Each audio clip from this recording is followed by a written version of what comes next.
चैतन्यं शाश्वतं शान्तं व्योमातीतं निरञ्जनं नादिरिन्दकलातीतं तस्मै श्रीगुरुवे नमः। गुरुर्ब्रह्मा गुरुर्विष्णु गुरुर्देवो महेश्वरः गुरुरेव परब्रह्म तस्मै श्रीगुरुवे नमः। सच्चिदानन्दरूपाय विश्वोत्पत्त्यादिहेतुवे तापत्रयविनाशाय श्रीकृष्णाय वयं नमः। जनकसुता के लाडले महावीर हनुमान ज्ञान भक्त मोहि दीजियो आए है पवन कुमार।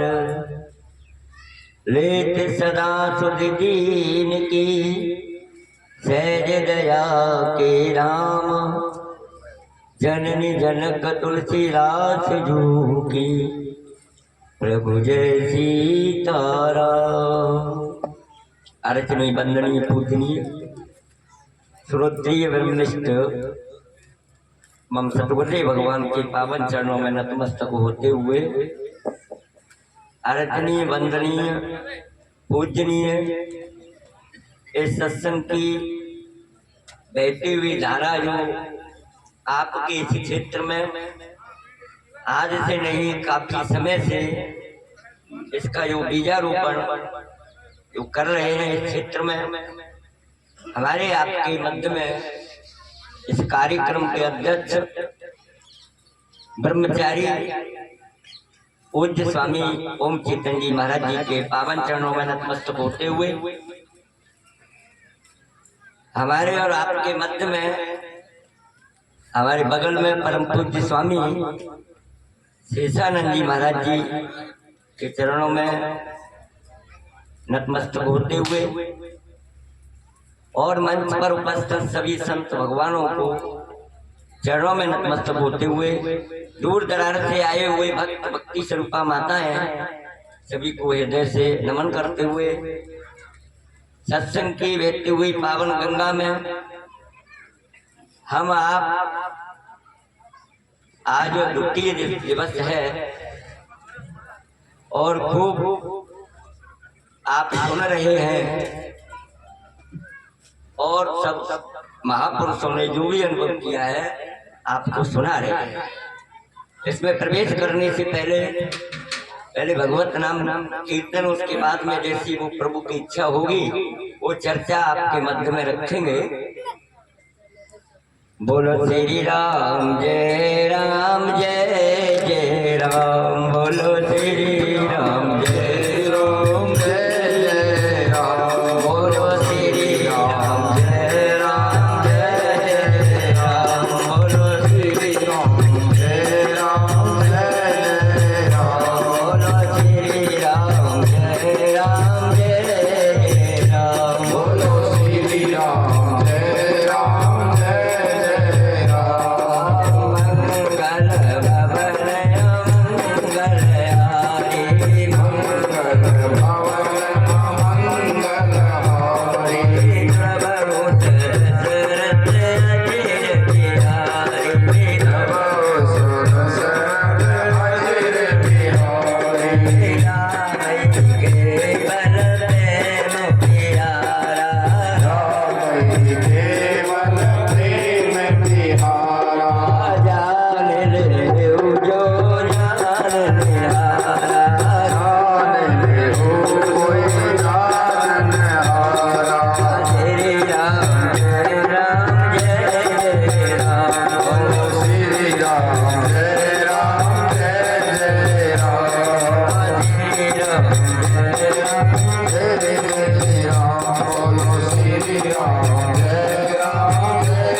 सच्चिदानंद भगवान की जय। गुरुदेव भगवान की जय।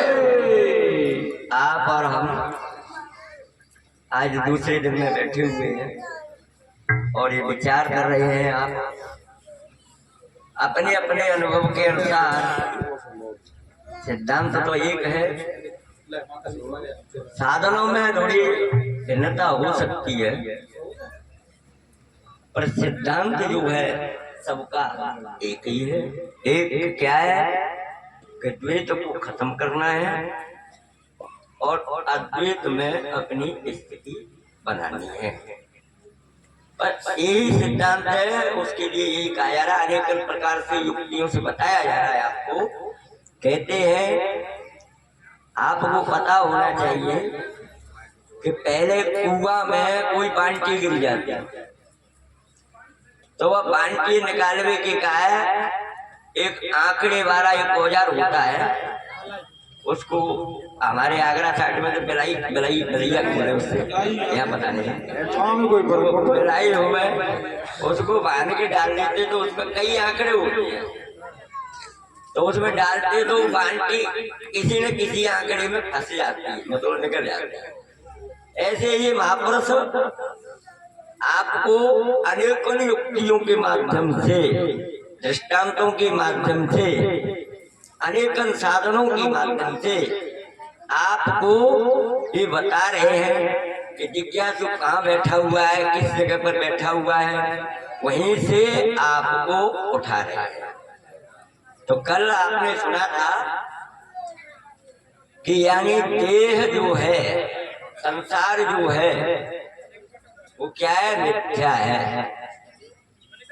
सत्य क्या है? सत्य के लिए ही तो सत्संग हो रहा है। हम और आप बैठे हैं तो सत्य के साक्षात्कार के लिए ही सत्संग है।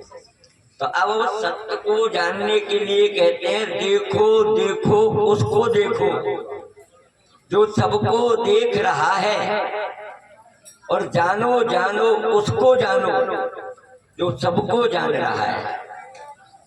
वो कौन है ऐसा?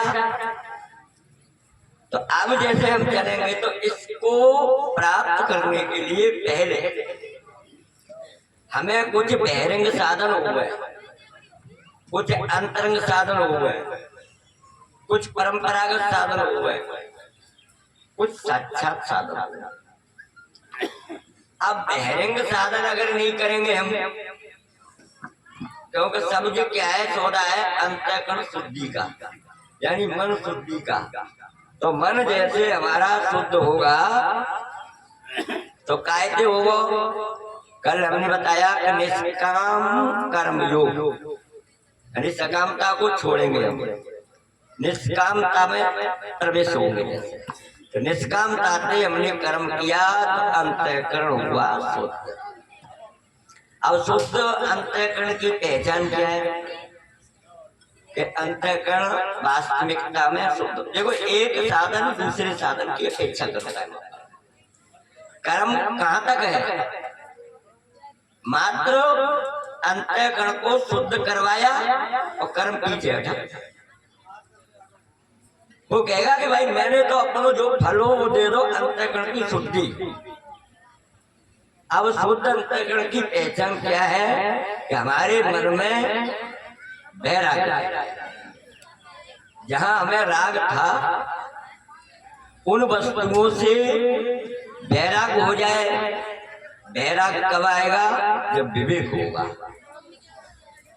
जब विवेक होगा, नित्य नित्य वस्तु का विवेक करेंगे हम। कल मैंने बताया परीक्ष लोकान कर्म चितान ब्राह्मणों निर्वेद माया, मालूम उस पर ये परीक्षण करेगा विवेक के द्वारा, और विवेक के द्वारा ये परीक्षण करके यानी अनित्य जो चीज है अनित्य की तरफ नहीं जाएगा। वो फिर वो क्या करेगा कि क्या है यानी इनकी तरफ आएगा। अब गड़बड़ का है ये कि जैसे हम तीन चीज आप लेते हैं यहाँ पर, एक तो हो गया पिंड, एक हो गया आत्मा।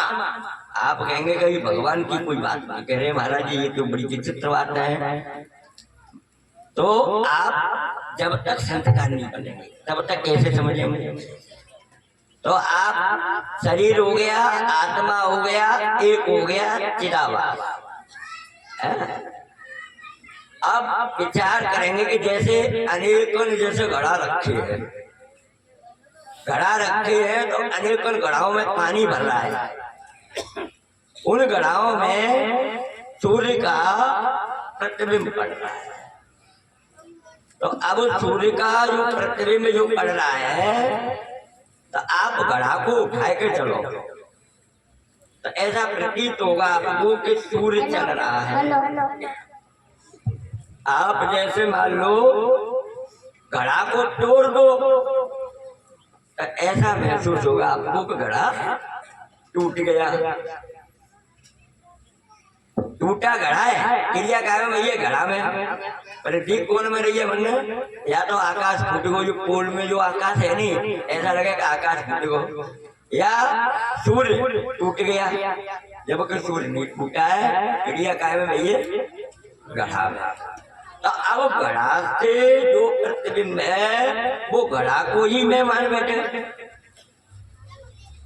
घड़ा को ही मैं मान बैठे कि मैं तो घड़ा हूं। यही तो ज्ञान है भाई। जैसे मान लो सामान्य चेतन, एक विशेष चेतन और एक कल्पित विशेष चेतन। आप कहेंगे कि जैसे मान लो एक लकड़ी में अग्नि है, व्यापक रूप में है और वो कोई क्रिया ना कर रही, और वही अग्नि जब विशेष रूप में प्रकट होगी तो जैसे लकड़ी में रह रही है उसी को जला देगी। अब जैसे अभी कह रहे थे स्वामी जी के मैं हूँ, अभी जो मैं हूँ जो है ये अभी कहीं जुड़ा हुआ नहीं है, शुद्ध बस खाली शुद्ध अभी मैं हूँ। अभी जैसे मान लो कि आप कमरे में हैं अंदर और मैंने आवाज लगाई भगत जी, आपने अंदर से आवाज दी कि कौन है, तो इसके जवाब में मैंने कहा कि मैं हूँ, आपको शांति हो जाएगी। मैं हूँ कह दूंगा नहीं होगी आपको, तो आप कहेंगे कि भाई तू को है, मैं हूँ आखिर है कौन। तब मैं कहूँ कि मैं साहब हरी हरा नहीं। तो ये कहाँ जोड़ हो गया आप कल्पित विशेष। अब कल्पित विशेष जैसे मान लो आप विचार करेंगे कि गर्भ में जब एक पिंड था तो इसका कोई नाम नहीं था यार, ये तो बाहर निकला, बाहर निकलने के बाद में इसका नाम हो गया अब काती है। अब नाम को हम अपने अंदर ढूंढे तो कहाँ मिलेगा हमको नाम, और ही और मिलेंगे, कान मिल जाएंगे, नाक मिल जाएगी, मैंने कहा है भाई तू नाथू जी किस जगह पे है, नाथू जी कहेंगे मैं हूँ, छाती ठोकेंगे तो मैं क्यों छाती है तो नाम कहीं नहीं मिलेगा। और कभी भी बैठ करके हम लोगों ने इसका कभी जप भी नहीं किया है, बैठ करके अगर जप किया हो मैंने कि मैं अमुक हूँ, मैं अमुक हूँ, मैं अमुक हूँ, नहीं किया है। फिर भी इसके दृढ़ संस्कार सामान्य अहंकार में जाकर के चढ़ जाए। अंतःगढ़ में ऐसा घर बना लो जाने कि हम थक सो रहे हो ने कुकल का दे दे एकदम घबरा के उठेंगे कि जाइए उखाड़े हुए के काय मारता है। ये नाम रूप में जो अध्यास हो रहा है वो इसी उखाड़ने के लिए मात्र है। ये सत्संग हमको ये ज्ञात कराता है कि तू नाम रूप वाला नहीं है, तू कौन है, तू सच्चिदानंद स्वरूप है, सत्य चित्त और आनंद तू स्वरूप है। आप विचार करो कि सर्वश्रेष्ठ श्रेष्ठ हम किसको महत्व देते हैं, हम सबसे ज्यादा श्रेष्ठ मानते हैं धनु को। कहेंगे कि भाई धनु होगा तो अब धनु हमने खूब कमा लो, तो धन से भी श्रेष्ठ किसको मानते हो आप, व्यक्ति को। अपने लिए तो सब कुछ कर रहा है, अच्छे मकान बनाना, गाड़ी लेना, सारी चीज मतलब जो भी है बिना धन के नहीं है। तो धन की अपेक्षा हम श्रेष्ठ, हमसे भी श्रेष्ठ कौन होगा, हमारी हम शरीर है जैसे। अब शरीर ही तो हम मान रहे हैं भाई, परीक्षित जी से क्या भूल भाई, यही तो भूल भाई कि वो इस पिंड को ही परीक्षित मान रहा था कि मैं ये पिंड में जो बैठा हूँ ये परीक्षित मान रहा। सुखदेव जी ने इतनी बात को समझाने के लिए, कितनी बात को, अहम ब्रह्म परम धाम ब्रह्मा हम परमम मम, इतनी बात को समझाने के लिए, इतनी जो आप आज सुने, जितनी कहानी कथा, जितनी भागवत में आज हो रही, तो आप और हम ये विचार करेंगे कि क्यों समझाया। मात्र इसकी बुद्धि मान ले कि मैं शरीर नहीं हूँ, इतनी मान में बस खाली कि मैं शरीर नहीं हूँ, शरीर से कोई भिन्न हूँ, अलग हूँ, मैं आत्मा हूँ। न मेरा जन्म होता है, न जायते मृत्युं वा कदाचित् त्रायं भूत्वा अजो नित्यं शाश्वतोऽहं प्राणो न हन्यते हन्यमाने शरीरे।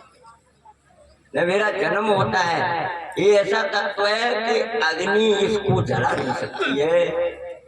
तलवार ऐसी कोई दुनिया बना बनी थी या काट दी, आकाश ये ना काट सके तो पहले आंख में तो तब काट जाती। ऐसी कोई तलवार नहीं है जो काट दे। पानी गीला नहीं कर सकता इसको, हवा सुखा नहीं सकती है। वो कौन है ऐसा? कोई एक के लिए कह रहे हैं, एको देव सर्वभूतेषु गूढ़ सर्वव्यापी सर्वभूतांतरात्मा कर्मा अध्यक्ष सर्वभूतादिवास साक्षी चेता केवलो। उसे एक को जानने के लिए कह रहे हैं कि यानी सजाती, विजाती, सुगत, ये तीनों संबंधों से रहते हैं।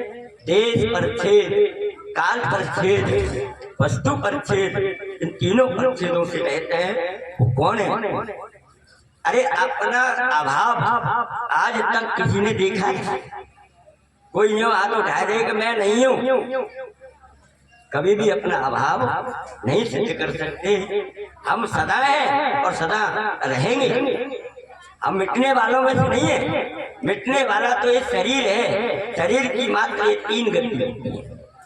अगर इसको जला दिया जाएगा तो राख की ढेरी हो जाती है। अगर इसको जलाओ मत, कहीं गंगा जी ले जाओ, बहुत से लोग ले जाते हैं, तो एक मगरमच्छ खा जाएंगे, उनके पेट में विष्ठा बनेगी। और अगर मोहम्मद ले जाओ तो फिर क्या होगा? जमीन में गाड़ हो तो कीड़ों का भोजन बन जाएगा, उनके पेट में भी जाकर के विष्ठा बनेगी। ये शरीर की मात्र 3 गति होती है, चौथी गति नहीं है। हम उसको जाने जो मेरा शुद्ध स्वरूप है। कल स्वामी जी कितनी बढ़िया तरीका से बता रहे हैं कि रस्सी में जो कल्पित सर्प है, जिस समय रस्सी में जो कल्पित सर्प दिखा हमको, तो रस्सी व्यवहार सत्ता वाली है और कल्पित जो सर्प है मालूम प्रातभाषिक सत्ता है। रस्सी व्यवहारिक सत्ता और जो चेतन वो परमार्थिक सत्ता है। और ये भ्रम हुआ कब? ये भ्रम जब हुआ जब हमारी नेत्र की वृत्ति आंख के माध्यम से गई और मन अंधकार था। क्योंकि भ्रम जहाँ होगा मध्य में ही होगा, क्योंकि अंधकार होगा ज्यादा तो अपन हाथी ना दिखे तो दिखे, भ्रमी कैसे है जाओ। प्रकाश से ज्यादा होगा तो भ्रम नहीं होगा। मंद अंधकार, उसमें व्यक्ति ने आवरण को भंग नहीं किया वहां पर, तो वो रस्सी का ज्ञान न हो करके वहाँ एक सर्प दिखने लग गया। इसको हमारे वहां में कहते हैं निरुपाधिक भ्रम, यानी अधिष्ठान के ज्ञान से ही निवृत्ति हो जाए। तो अब रस्सी का स्वरूप तो कौन नहीं मिटो, सर्प हो गया। अब सर्प गायब हो गया वहां पर, तो सर्प को झेरो कचू रस्सी में घुस गो, रस्सी में या माला जी की तब सुगंध चली गई, या सर्प जी को तब झेर चलो गो। रस्सी जैसी थी निर्विकार भाव से वैसी की वैसी थी। ऐसे अभी स्वामी जी कह रहे थे, यानी मृगमारी में खूब ज्ञान है जाए कि पानी ना आ तो मालूम, ये तो बुद्धि में निश्चित है वो पानी ना आ तो मालूम मिथ्यात्व निश्चय हो गया। ऐसे ही संसार में मिथ्यात्व निश्चय उठाए जाते कहते हैं सोपाधिक ब्रह्म। सोपाधिक ब्रह्म जहाँ होता है वहाँ मिथ्यात्व निश्चय होता है। तो इसके लिखा है, न जग छोड़ो न हर भूलो, कर्म कर जिंदगानी में रहो दुनिया में तुम ऐसे कमल रहता जो यानी संसार को छोड़ करके कहीं नहीं जाना है। आप संसार में रहोगे, संसार में जो आपको सतत्व, रसत्व, रमणत्व जो बुद्धि बन रही थी हमारी, ये बुद्धि मात्र अठानी है। इसके लिए ही सत्संग है। ये सत्संग में आज आप और हम जो बैठे हैं, इसलिए बैठे हैं कि हम अपने आप को जाने कि वास्तविक जो स्वरूप है मेरा क्या है, क्या मैं पिंड हूँ, ये शरीर में हूँ। तो आप कहेंगे कि भाई शरीर कैसे आ जाएंगे? शरीर अगर होते तो सपने में ये शरीर चलता, तो सपने में ये शरीर नहीं है। तो आप सपने वाले शरीर हो, अब वही सत्य है क्या? निशा वो भी सत्य नहीं है। तो आप सुसुप्ति में जाएंगे, सुसुप्ति में अब इन तीनों का बदलने वाली हैगी कि नहीं हैगी? अब जो बदलने वाली हैगी, आने जाने वाली हुई, वो स्वरूप कैसे हो जाएगा? स्वरूप तो वो है जो सदा नित्य रहने वाला है। तो नित्य रहने वाला कौन है? अपना आपा। तुम खुद ही हो, खुद ही में अपने आप को अपने आप में ही ढूंढो। मात्र इसी जीवन में, इसी जीवन से, इसी जीवन में, इसी जीवन से अपने आप को खोजो कि मैं कौन हूँ। ये भ्रम जो हो रहा है आपको बीच में, मात्र ये हो रहा है कि खोया कहे सो बावरा, पाया कहे सो पूर, पाया खोया कुछ नहीं, जो कहता हूँ भरपूर।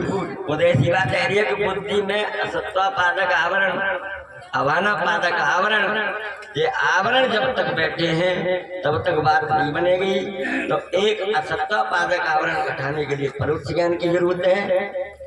अवाना पादक आवरण को हटाने के लिए आप परोक्ष ज्ञान की जरूरत है। ये आवरण बुद्धि में से जब तक नहीं हटेंगे तब तक बात नहीं बनेगी।